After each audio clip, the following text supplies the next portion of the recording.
તો નમસ્કાર ગુજરાત, સ્વાગત છે આપનું ફરી એકવાર આજના તાજા નવા હવામાન સમાચારમાં। ગુજરાત રાજ્યના હવામાનમાં અચાનક આજે સિસ્ટમો હવે બદલાઈ ચૂકી છે, ત્યારે 25 અને 26 તારીખ એટલે કે શનિ રવિ ઉપર ગુજરાત ઉપર હાઈ એલર્ટ આપી દેવામાં આવ્યું છે। તો કોઈ જગ્યાએ ફરવા જવાનો પ્લાન હોય, ઘરની બહાર નીકળવાના હોય તો ચેતી જજો અને આ હવામાન સમાચાર ખાસ જોઈ લેજો, જેનાથી તમને ખબર પડી જાય કે ગુજરાતના કયા વિસ્તારમાં કેવો માહોલ જોવા મળવાનો છે। કારણ કે હવે આખી સિસ્ટમ જે છે તેમણે એક નવો રસ્તો અપનાવી લીધો છે, એટલે હવે દક્ષિણ ગુજરાતના કેટલાક ભાગોમાં જોર વધવાનું છે। સૌરાષ્ટ્રના કેટલાક જિલ્લાઓ અને ઉત્તર ગુજરાત ઉપર તો જ્યાં જુઓ ત્યાં જળ પ્રવાહી જોવા મળવાની છે, જળ પ્રલય જોવા મળવાનું છે। ત્યારે ગુજરાતમાં મિત્રો પૂર જેવી પરિસ્થિતિઓનો સામનો કરવો પડી રહ્યો છે અત્યારે લોકોને, જેમાં 38,000 થી વધારે લોકોની બચાવ કામગીરી કરવામાં આવી છે। 24 તારીખ અને શુક્રવાર ગુજરાત રાજ્ય માટે કાળ સમાન બનીને આવ્યો, કારણ કે એની અંદર ગુજરાત રાજ્યની અંદર 4 લોકોના મોત થયા છે, એ પણ મિત્રો ગયા વિડીયોમાં મેં તમને જણાવ્યું હતું। અને આની સાથે મિત્રો જે ગુજરાત રાજ્યમાં પૂર જેવી પરિસ્થિતિ અને નદીઓમાં ઘોડાપૂર આવ્યા છે એના ફોટા અને વિડીયો મારી પાસે લાઈવ આવ્યા છે, જે હું તમને આજના આ વિડીયોની અંદર બધા જ વિડીયો લાઈવ દેખાડવાનો છું। અને બીજી વાત કરવાની છે તો હવે આગામી 12 કલાક ગુજરાત રાજ્ય ઉપર વરસાદનું હાઈ એલર્ટ રહેવાનું છે, એટલે કયા જિલ્લામાં મેઘ ગર્જના જોવા મળશે, મેઘ તાંડવ જોવા મળશે અને કયા વિસ્તારોમાં ભારેથી અતિ ભારે 10, 12 અને 15 ઇંચ સુધીના વરસાદો જોવા મળી શકે, તેના ઉપર આજના વિડીયોમાં વિસ્તારથી ચર્ચા કરીશું। તો બધી જ માહિતી આપો એ પહેલા મિત્રો તમે અમારી જો આ ચેનલને સબસ્ક્રાઇબ નથી કરી તો હાલ અત્યારે જ મિત્રો મારી આ ચેનલને સબસ્ક્રાઇબ કરી દેજો, કારણ કે એનાથી હું જ્યારે કોઈ પણ પ્રકારનો વિડીયો બનાવીશ ત્યાં સુધી તમારા સુધી આ માહિતી પહોંચી જશે। અને બીજા નંબર ઉપર અમારી જે આ ચેનલ છે એના ઉપર ઓથેન્ટિક માહિતી આપવામાં આવતી હોય છે, અને ખાસ મિત્રો અત્યારે આજના વિડીયોમાં જે પણ માહિતી આપી છે બધી વેધર મોડેલો, ડેટાઓ અને આંકડાઓને આધારે છે, જેની કોઈ પણ પ્રકારે રિસ્પોન્સિબિલિટી અમે લેતા નથી।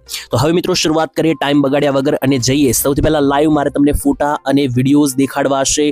જે પરિસ્થિતિનું નિર્માણ થયું છે ગુજરાત રાજ્યની અંદર એ ખૂબ જ દયનીય છે, લાઈવ જોઈ શકો મિત્રો તમે અહીંયા। આ જે આંકડા, જે મોટા આંકડા મારી પાસે આવ્યા છે, આ આંકડાઓ જોઈને તમે હચમચી જશો। આ જોઈ લો મિત્રો, શેત્રુંજી ડેમ ઓવરફ્લો। જી હા મિત્રો, ગુજરાત રાજ્યના નદીઓ અને ડેમો હવે ઓવરફ્લો થઈ રહ્યા છે। 25 તારીખ અને શનિવારના રોજ ઘરમાં રહેજો, ગુજરાતમાં હજુ વરસાદનો ખતરો ટળ્યો નથી, કારણ કે જોઈ લો ગુજરાતમાં આજે 10 જેટલા જિલ્લાઓમાં રેડ એલર્ટ, 15 જિલ્લાઓમાં ઓરેન્જ એલર્ટ અને એનાથી પણ વધારે યલો સિગ્નલ જાહેર કરી દેવામાં આવ્યા છે। અને જોઈ લો પાણી મિત્રો શું કરી શકે, ક્યારેય તમે કલ્પના પણ નહીં કરી હોય। જી હા મિત્રો, તમે કલ્પનામાં નહીં કરી હોય, એક પાણીનો પ્રવાહ આખું ટ્રેક્ટર ટ્રોલી સહિત ધસડતું જોવા મળ્યું। આનાથી તમે અંદાજો લગાવો કે આખરે પાણી જે છે તે કેટલું વિનાશ વેરી શકે, અને આ જો ટ્રેક્ટરને રમકડાની જેમ અહીંયા ઢસડાતું જોવા મળ્યું છે, તો વિચાર કરો અહીંયા કોઈ માણસ હોય તો એની કેવી પરિસ્થિતિ થાય। તો એટલા માટે જ માણસોને અપીલ છે કામ વગર ઘરની બહાર ના નીકળવું, એવી સૂચના આપી દેવામાં આવી છે ઓલ ઓવર ગુજરાત ઉપર। ત્યારે મિત્રો ઘણા લોકો છતાં પણ બહાર નીકળી રહ્યા છે, ને એને કારણે જ ગુજરાતમાં એક આંકડો સામે આવ્યો છે। ગઈકાલે ખેડા જિલ્લામાં જે 15 અને 16, 17 ઇંચના વરસાદો પડ્યા, એને કારણે ખેડાની અંદર જોઈએ મિત્રો તો ખૂબ જ વધારે પ્રલય જેવી પરિસ્થિતિ જોવા મળી। ત્યારે એક 4 વ્હીલર મિત્રો તણાઈ ગઈ, જેમાં 6 લોકો બેઠેલા હતા, એમાંથી 4 લોકોના દયનીય મૃત્યુ થયા છે। સુરતમાં પણ મિત્રો કેટલાક આંકડાઓ સામે આવે છે કે 2 જેટલા નાના બાળકો 10-12 વર્ષના જે છે તે મિત્રો મોતને ભેટ્યા છે, કારણ કે આ રીતની સિસ્ટમ બની જવાને કારણે ગુજરાત ઉપર ખૂબ જ દયનીય પરિસ્થિતિઓ જોવા મળી। અને હવે અહીંયાથી આગળ શું થવાનું છે એના માટે જોઈ લો તો હવામાન વિભાગે આ એલર્ટો જાહેર કર્યા છે, ને એલર્ટોનું તમારે માન રાખવું જ પડશે, કારણ કે ઓફિશિયલી IMDની વેબસાઇટ પર મૂકવામાં આવ્યા છે કે 25 તારીખ અને શનિવારના રાત્રિના 12 વાગ્યા સુધી ગુજરાત રાજ્ય પર જે મેઘમહેર ચાલવાની છે તેના વિશે તમને અગાઉ ચેતવણી અહીંયા જાહેર કરી દેવામાં આવી છે। અને ગુજરાત રાજ્યના કયા જિલ્લાઓમાં રેડ એલર્ટ છે જોઈએ તો રેડ એલર્ટની અંદર મિત્રો વાત કરીએ તો રેડ એલર્ટની અંદર સુરેન્દ્રનગર, મધ્ય ગુજરાતનું ખેડા, ઉત્તર ગુજરાતની વાત કરીએ તો મહેસાણા, સાબરકાંઠા, અરાવલી, ગાંધીનગર, નીચે આવીએ તો મિત્રો જોઈ લો પંચમહાલ અને જે મહીસાગરનો ખાંચો છે, આટલા જિલ્લાઓની અંદર જે છે મિત્રો રેડ સિગ્નલ છે, ને રેડ એલર્ટ વાળા બધા જ વિસ્તારોમાં ઘરની બહાર નીકળવાની પરિસ્થિતિ જે છે તે ખાસ જોઈ લેવી, કારણ કે જ્યાં જુઓ ત્યાં પાણી ભરાઈ શકે, 15 ઇંચના વરસાદનું હાઈ સિગ્નલ આપી દેવામાં આવી શકે। ત્યારે મિત્રો ઓરેન્જ એલર્ટની પણ વાત કરીએ તો ઓરેન્જ એલર્ટ જે પણ જગ્યાએ છે ત્યાં પણ તમને ગુજરાત રાજ્યની અંદર દયનીય પરિસ્થિતિઓ જોવા મળી શકે, જેમ કે ઓરેન્જ એલર્ટવાળા બધા જ પરિસ્થિતિવાળા સિગ્નલોમાં 5 ઇંચ સુધીના વરસાદ પડવાની ભીતિ હોય છે। ત્યારે કયા ભાગોમાં ઓરેન્જ એલર્ટ છે તો જોઈ લો આ જિલ્લાઓની અંદર સમાવેશ થાય છે: ભરૂચ, વડોદરા, છોટાઉદેપુર, ગોધરા, દાહોદ, ખેડા, આણંદ અને અમદાવાદ. સૌરાષ્ટ્રમાં આવીએ તો મોરબી, રાજકોટ, અમરેલી, ભાવનગર અને બોટાદ જિલ્લાની અંદર અને ઉત્તર ગુજરાતના બનાસકાંઠા અને પાટણની અંદર આપી દેવામાં આવ્યું છે ઓરેન્જ એલર્ટ. એટલે આ બધા જ વિસ્તારોમાં જે છે. અને હવે મિત્રો જોઈ લો, અહીંયા જે અમારી પાસે ફોટા સામે આવ્યા છે, ખૂબ જ વધારે જે વરસાદ પડ્યો એ બધા.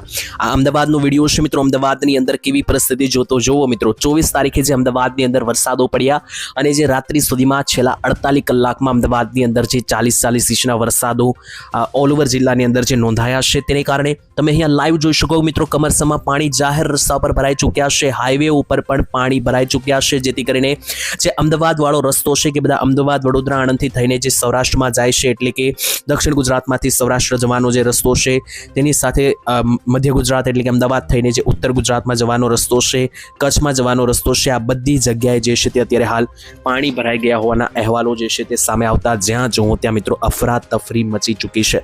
બીજી બાજુ મિત્રો વિડીયો પણ મારી પાસે આવ્યા છે. મેં તમને દેખાડ્યું કે જોયું, આ તમે ટ્રેક્ટર ઢસડાતું જોવા મળ્યું. આ અમદાવાદનો દ્રશ્ય. આ જો અમરેલી એટલે કે સૌરાષ્ટ્રમાં પણ કંઈ પાછળ નથી. સૌરાષ્ટ્રમાં પણ આ પાણીનો પ્રવાહ જોઈને તમે અંદાજ લગાવી શકો કે કેટલી દયનીય પરિસ્થિતિ બની હશે, કારણ કે અમરેલીમાં પણ ખૂબ જ વધારે ભારે વરસાદને કારણે જળબંબાકાર પરિસ્થિતિઓ સર્જાઈ ચૂકી છે અને હજુ આજની રાત્રિ સુધી વરસાદ ભૂક્કા બોલાવાનો છે, જેમાં આંકડા જે સામે આવ્યા છે હું તમને આગળ જણાવું, પરંતુ એની પહેલાં ચાલો હું તમને એક ગામના નામને આધારે હવે જણાવું કે કયા ગામમાં કેટલા વરસાદો પડવાની ભીતિ અને ખતરો જે છે તે સામે આવી રહ્યો છે તેના ઉપર જોઈએ તો મિત્રો અહીંયા સૌથી વધારે આજે જે વરસાદ પડવાનો છે ઉત્તર ગુજરાતને જ ટાર્ગેટ કરવાનો છે ને એમાં પણ જે ડીસા બાજુના પંથકો છે, બનાસકાંઠા પાટણનો જે સેન્ટર છે, ત્યાં મિત્રો આગળ વરસાદ જે છે તે કડાકા ભડાકા સાથે તૂટી પડવાનો છે. અને સૌથી વધારે જે વરસાદની આજે આગાહી છે એમાં જોઈ લો તો સિદ્ધપુર, તેની સાથે સાથે પાલનપુર, ભાટસણ, દિયોદર, રોડા, પાટણ, હારીજ, રાધનપુર, સાંતલપુર, ડીસા, પાટણ અને ઉપર જોશો તો ધાનેરા પંથક, બનાસકાંઠાની અંદર થરાદ, સુઈગામ, તેની સાથે સાથે મિત્રો જે બાકીના પણ જે વિસ્તાર છે જેમ કે સાંચોર લાગુના, સુઈગામ લાગુના વિસ્તારો, આ બધા જ વિસ્તારો ઉપર એક મહાકાય સિસ્ટમ અત્યારે ઊભી છે. તેને કારણે આગામી કલાકોમાં 2 થી 3 કલાકોમાં જ મિત્રો 10 ઇંચના વરસાદો પડી શકે. એની સિવાયનો બાકીનો જે પ્રદેશ છે જેમ કે મહેસાણા, વિસનગર, સિદ્ધપુર, હિંમતનગર, મોડાસા, પ્રાંતિજના વિસ્તારો થઈ ગયા. અને આ બાજુ જમણી તરફ આવીએ તો ઈડર, ખેડબ્રહ્માનો વિસ્તાર, સાબરકાંઠાનો વિસ્તાર છે, અરવલ્લી, ઉત્તર ગુજરાતના એક જિલ્લામાં આવેલા તમામ તાલુકાઓમાં મેઘમહેર અને અતિ ભારે વરસાદો જોવા મળી શકે. નીચે આવીએ મિત્રો દક્ષિણ ગુજરાતમાં પણ આજે થોડું વરસાદનું જોર વધવાનું છે, જેમાં ખાસ ભરૂચ લાગુના વિસ્તારમાં જુઓ તો રેડ ઝોન બની રહ્યો છે અને ભરૂચમાં યોગ્ય વરસાદ હજુ આવ્યો નથી.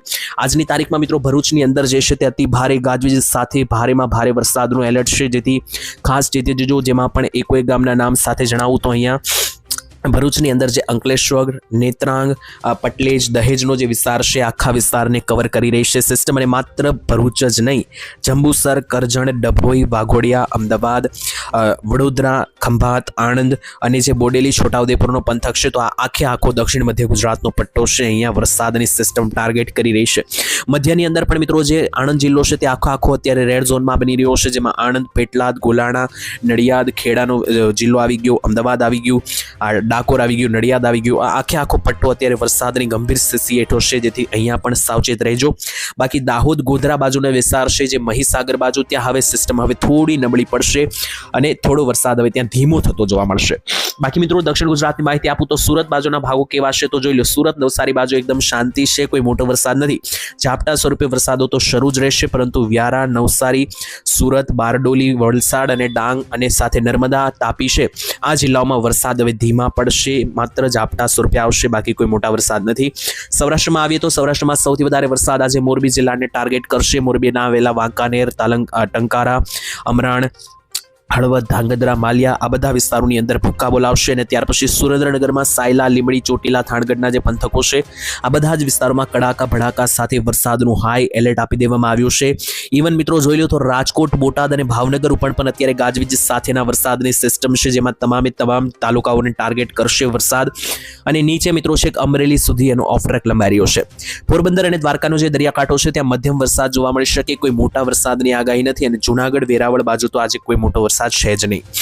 એની સાથે કચ્છની વાત કરીએ તો કચ્છવાસીઓ માટે હવે રાહત છે, કારણ કે લાંબા સમયથી કચ્છમાં વરસાદની રાહ લોકોને હતી અને વરસાદ આજે આવશે અને આવ્યો પણ છે. તેમાં જોઈ લો તો પહેલાં જે રાપર બાજુના પંથકો છે ત્યાં મિત્રો વરસાદી સિસ્ટમ શરૂ થશે, જેમાં ગાંધીધામ, ભચાઉ, માણફારા, રાપર, તેની સાથે સાથે સમાખિયારીના વિસ્તારો, ભીમદેવકાના વિસ્તારો છે, માલિયા છે, ઉપર જોશો તો મિત્રો બેલા, તેની સાથે સાથે જે અહીંયા બાકીના મિત્રો જે ધોળાવીરા પંથક છે અહીંયાથી વરસાદ શરૂ થઈને પછી આવતીકાલ સુધીમાં વરસાદી સિસ્ટમ બદલાઈ જશે, કારણ કે આવતીકાલથી ફરીથી મિત્રો ગુજરાતમાં તાંડવ ચાલવાનું છે. તો મિત્રો જે 22 તારીખે શરૂ થયેલું તાંડવ છે તે કોઈ પણ રીતે હજુ પૂરું થવાની નથી. 22 અને 23 તારીખની અંદર સુરત, નવસારી અને વલસાડ દક્ષિણ ગુજરાતને ધમરોળ્યું. ત્યાર પછી જોઈએ તો 24 તારીખે આ વરસાદે જે છે તે મધ્ય ગુજરાત એમ કે અમદાવાદ અને આસપાસના ઉત્તર ગુજરાતને ધમરોળ્યું. 25 તારીખથી લઈને 28 તારીખ હવે હજુ આ સિસ્ટમ 3 દિવસ ચાલવાની છે, તેજી દેજો. બાકી નવી અપડેટ આવવામાં આવશે આવતા વિડીયોની અંદર. ત્યાં સુધી આજ માટે દરેક લોકો રજા આપશે. તમારા ગામનું નામ કોમેન્ટમાં લખી દેજો. ફરી કાલે મળીશું. ત્યાં સુધી ધન્યવાદ. જય માતાજી, જય દ્વારકાધીશ.